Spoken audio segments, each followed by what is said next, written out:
السلام علیکم ورحمۃ اللہ۔ میرے عزیز بھائیوں اور دوستوں اور بہنوں، آج کی حدیث مبارک کچھ اس طرح ہے۔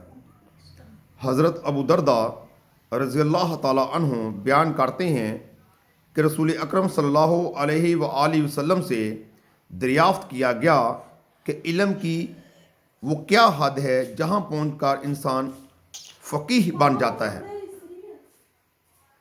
رسول اکرم صلی اللہ علیہ وسلم نے فرمایا، جس شخص نے امور دین کے متعلق 40 احادیث یاد کیں اور انہیں آگے امت تک پہنچایا تو اللہ اسے فقیہ کی حیثیت سے اٹھائے گا اور روز قیامت میں اس کے حق میں شفاعت کروں گا اور گواہی دوں گا۔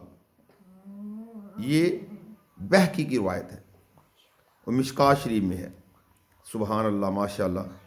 دیکھ لیں میرے بھائیوں اور دوستوں کہ آپ صلی اللہ علیہ وسلم نے فرمایا کہ جو شخص 40 احادیث یاد کر کے ان کو دوسروں تک پہنچا دے، اللہ تعالیٰ اس کو فقیہ کی حیثیت سے اٹھائے گا، وہ فقیہ شمار کیا جائے گا۔ ایک عالم اور ایک مدبر عالم اور ایک مسائل کو سمجھنے والا اور مسائل کے سے نتائج اخذ کرنے والا عالم، اللہ تعالیٰ اس کو اس حیثیت سے اٹھائے گا۔